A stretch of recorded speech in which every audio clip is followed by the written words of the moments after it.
Bulldog. Bulldog. Bulldog. Bulldog and the Rude Awakening Show. TheRudeAwakeningshow.com. Continuing with the show right now, we have a guest, Joshua Safran. Good morning, Joshua. Good morning, Bulldog. How are you this morning? I am great. Good. I'm calling from California. Early, very early. What were you? You probably weren't planning on being up at 5 a.m. I am not mature enough to get up this early yet. Is it a mature thing? I think it is. This is like when I was young, I wouldn't have even stayed up this late. So it's somewhere. Wait. Yeah. Hold on. We need to figure this out. Now, when you were young, how young? Because at certain points, you'd still be up this late. Yeah, I don't know. Even for me. No. But it's good. Okay. Well, I'm glad you decided. But you're a lawyer. I mean, so you're like a responsible person. I am a responsible person. Yes, Yeah. but we're in California so the budget cuts make it that the courts are open for like 15 minutes a day. So okay, you actually don't have to get up that early, but you did. Now, if I'm not mistaken, you wrote a book, right? And then you're part of a documentary. Is that correct? That's right. Yeah, I wrote a book called Free Spirit, Growing Up on the Road and Off the Grid. I want to hear about this growing up, because it sounds like you led an interesting growing up. I did, and you would appreciate it because there's some flea markets involved in Chapter 4. Flea markets? Yeah, so I have a friend who lives out there who told me that you have a special penchant for flea markets. I don't know if I do? Yeah. Okay. I didn't know that. It's on my profile. That's probably. Yes. Oh, yeah, me, Mr. Yeah, so tell me, tell me about growing up, because you really grew up off the grid. I did. So I was born not in the '60s, mind you, but in sort of the late '70s. But I was born to a coven of witches in a commune in the Haight-Ashbury in San Francisco, and I was a. Wait. Hold on. Josh, can you please repeat that for folks who may not have felt they heard everything right? Yeah. Okay. Like so me. I was born to a coven of witches, which is like a community of witches. How many makes a coven? 13. Okay. I didn't know that. Okay. So yeah, it's a little known fact. It's like a baker's dozen, except of witches. So I was born to a group of women who did not ride brooms or anything of the like. It was sort of a feminist, reclaiming spirituality for women thing, and half of a kind of, recreating religion as part of the '70s thing. So were you raised to well, I mean, like, what are their beliefs? How do they raise you? Like, well, I was raised to worship the goddess and various, sun and moon spirits and nature spirits and naiads and dryads and sort of the whole pagan pantheon as it was being reinvented. Which to you, this was normal. This was your norm. This was your reality. So. In fact, most of Free Spirit is about me unpacking, my reality and realizing over the years, particularly in 6th grade. I understand that Big Al dropped out in 5th grade, and I started in 6th grade. So between us, we have a full education. But okay, So no, much of Free Spirit is about me sort of hey, not everyone worships the goddess, and what kids are going to school. My mother felt that school was no place for kids. So when I started school in 6th grade, that was like my big independence rebellion moment where I was like, I'm going to go to school. But my mother felt, really that sort of the curses of capitalism and competition and the system were these really negative, terrible things. And we spent, most of my childhood fleeing them, looking for a utopia off the grid. But there's probably a little bit of that is good. Like, there's probably, like not the worst attitude for some of them. Maybe there needs to be a little bit more of that. Absolutely. I mean, imagine being a boy growing up, loosely supervised in the wilderness, being able to do anything you want. I mean, there were months and years of just excitement of being able to just run around. And, of course, you get overexposed to nudity and everything else very quickly, but there's a certain amount of, your childhood years where you feel like, wow, I can do anything. I'm like all the adults. I get consulted on all the decisions we make. I get, I'm part of everything. Okay. So, wow, this is fascinating. And so the book Free Spirit, it discusses all of this. I mean, this is your upbringing and growing up. Free Spirit has the whole thing. Wow. The first half of Free Spirit is sort of what we've been describing. The second half, unfortunately, is what we call the darker side of the age of Aquarius, and that's my mom teams up with various guys along the way, but she ends up teaming up with a guy who's a violent alcoholic. He's a revolutionary fighter from Central America. He's a shaman and a poet and a healer and all these other things, but he also just has a really serious drinking problem. Well, where do you just happen to go find somebody like that? It takes a while. I mean, are there bars? I mean, come on. No. This guy was actually from a marijuana farm. Okay. Oh, yeah, the old marijuana farm guy. Yes. So, he's an El Salvadorian guerrilla fighter. Exactly. That guy. Yeah. Exactly. Okay. So my mother, for better or for worse, a lot of what Free Spirit is about is my mother's sort of political sentiment. That America was this oppressor, and we're this terrible country that was oppressing all these poor people in the third world, which to some degree is accurate. And she ends up meeting a guy who is sort of, at least claims to be, this refugee from El Salvador who has been the victim of bad American foreign policy. So you kind of see the dynamic where she's sort of, it's our responsibility to help this guy, take him in, because it's kind of our fault that he's suffering, right? So that was part of the dynamic. Plus he was this very kind of macho, handsome, kung fu practicing shaman, poet, healer, etc. But this character becomes my stepfather. And over the second half of Free Spirit is sort of this darker turn where we have to sort of survive him and ultimately overcome him and get away, and how we do that. And it becomes increasingly dangerous and scary. And he's sort of, his favorite pastimes are basically beating my mother and fighting with police. So just kind of like a regular guy, the regular dude. The American dream. Yeah. He's definitely, he is living the American dream. Also someone who's not real keen on rules or anything like that, but, takes it to an extreme. And then, there's a lot of funny stuff in Free Spirit, even in the dark time. As a kid, I remember, on the one hand, knowing that him constantly shoplifting and stealing things was a bad thing, but then also being kind of bummed out that he wasn't stealing, like, candy and things that I would enjoy, like, he keeps stealing a lot of lighters and cigarettes.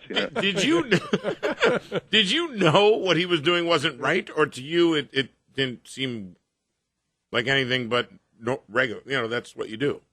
Right. I mean, it's funny because, of course, to see him beating my mom, instinctively you're like, oh, this is awful. I have to do something, but I'm too scared to do anything. This awful feeling of being a young man and not being able to step up and protect your mother.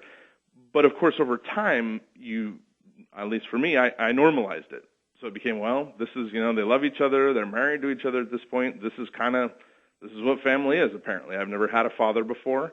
Okay. Here's a father. So it did kind of become normalized. Never had a father before? Maybe I don't want one. I don't know. Maybe they're not all they're cracked up to be. Yeah.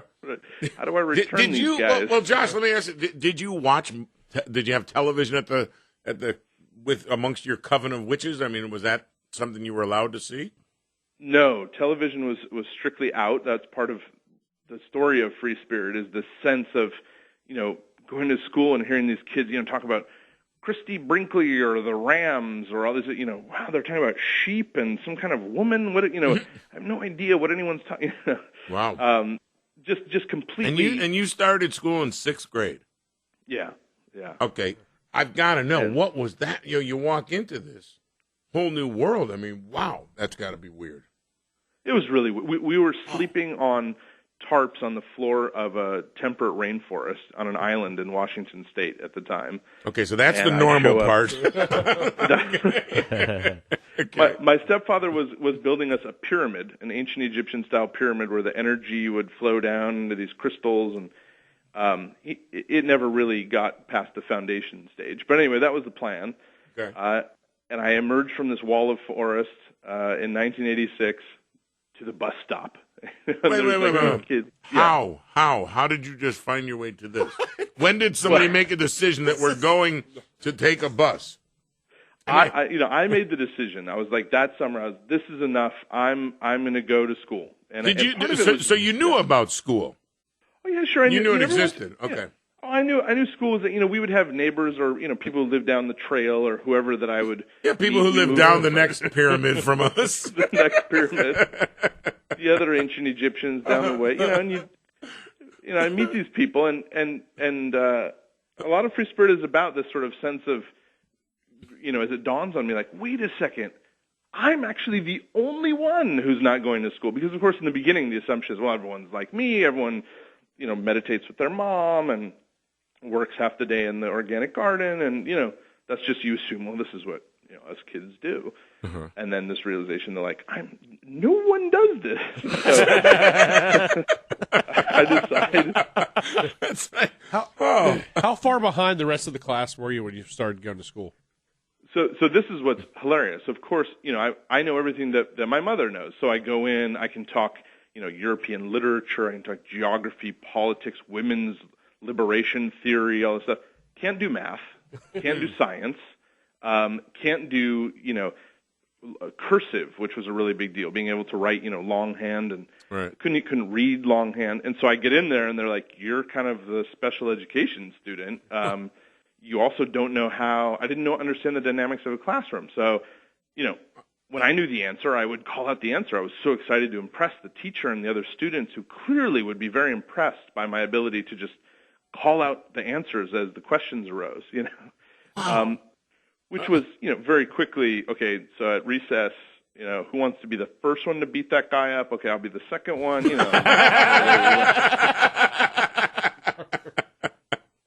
it was... Wow. It was rough. It was rough.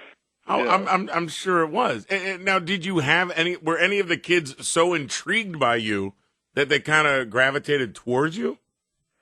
Unfortunately not. And it wasn't until high school that I basically developed a group of guys who were like, wait a second.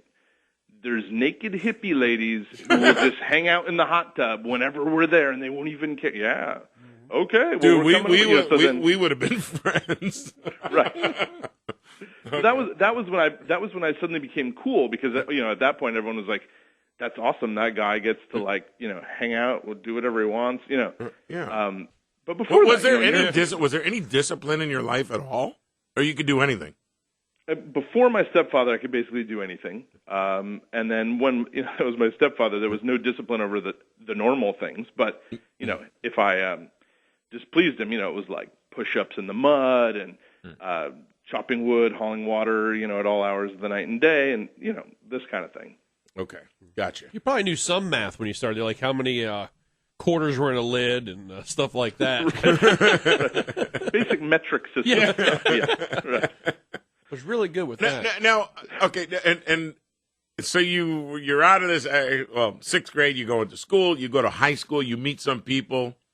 When did you become you're a lawyer. When did you become a lawyer? How did that happen? Well, part of it was by the time we sort of escaped from my stepfather, which was by the time I was entering high school.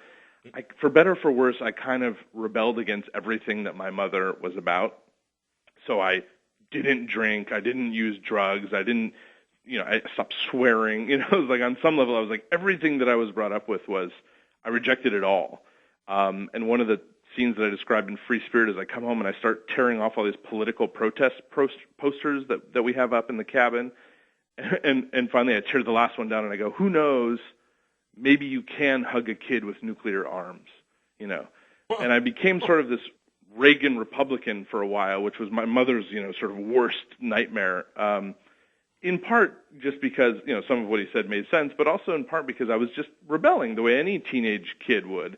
And for me, rebelling basically became, I'm going to become like an Orthodox Jew and a lawyer, and I'm going to go to, work for like a white-collar law firm. And, this was all part of my rebellion. So if you want to have a very kind of, professional kid, bring them up as around a lot of pot-smoking hippies, and they'll, become... Well, this is probably where I've gone wrong.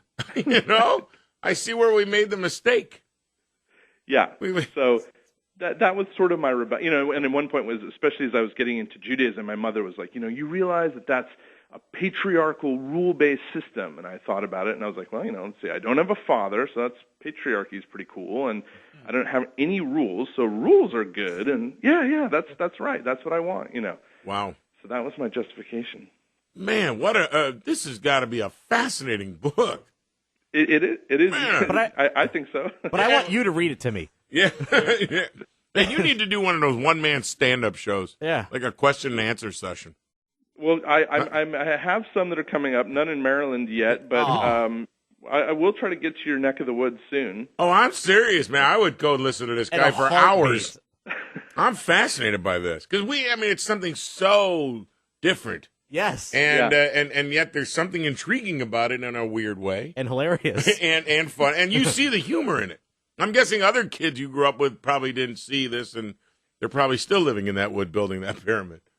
That's absolutely right. I mean, of the two guys who I was closest to, we sort of stumbled into this commune around 8th grade, and the two guys who are my closest friends, have never sort of pulled out of it effectively. And one of them sort of kind of a scary survivalist. All of us kind of went right, so to speak, but one of them is like basically this very like Second Amendment guy who lives in a trailer, unplugged, off the grid, kind of same thing, no father. So for me it was, and it really was kind of Free Spirit is a story of redemption for me, because I really went off on the wrong track as a teenager. So. No, I want to know about the documentary Crime After Crime. That's based on you? It is based on me and my partner, my law partner, and our client. So basically, when I became a lawyer, and so I'm finally this like successful lawyer, but of course, there was some part of me that felt like I couldn't just, make money and enjoy my life. I had to give back somehow. So California passed a new law that said that women who had killed their batterers, i.e. had my mother killed my stepfather or I killed my stepfather, and gone to prison for life on a murder, first-degree murder, if they could show that they had been battered, which wasn't allowed, wasn't admissible back in the day, they might have an opportunity to get out. So my partner and I took on the case of a woman named Deborah Piegler, who had been taken at the age of 15 by a pimp and a drug dealer, and was convicted of killing him when she turned 21 after 6 years of basically being owned by this guy. So we took on her case, and we had a documentary film crew embedded with us for 5.5 years of the case, all the way from sort of, what are we even doing? How do we do this? To her getting out. So it was the case itself, of course, was an awesome experience, and the movie Crime After Crime, I think it was an amazing movie. Is this available now on like a Netflix or places like that? It's available. Crime After Crime is available on Netflix on DVD on September 17th. It'll be streaming. Okay. I'm watching that one. 100%. Oh no! So the filmmaker from Crime After Crime just teamed up with me again, and he and I made a short film to promote Free Spirit, which is actually available on jsafran.com or on YouTube, Free Spirit, Joshua Safran. So it's about a 3-minute film, but you can get just a flavor just from that of what the book is about and what my life was about. And where can we get the book? The book is available on Amazon. Everywhere. If you just look up Free Spirit, available everywhere. Or you can jsafran.com or freespiritbook.net. I was too poor to buy the .com, so freespiritbook.net. Okay. Now I'm curious. Your last name Safran. I mean, where does it come from? Is this part of like the whole coven? Everybody's named Safran? Is that no? Or named after a spice? I don't know. No, believe it or not, that's part of my rebellion. I made up the last name Safran.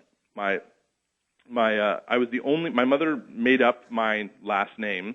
It was her pen name, and it was actually Reed, which is a relatively normal last name. And Joshua was your real name given to you? Joshua was my real name. Okay.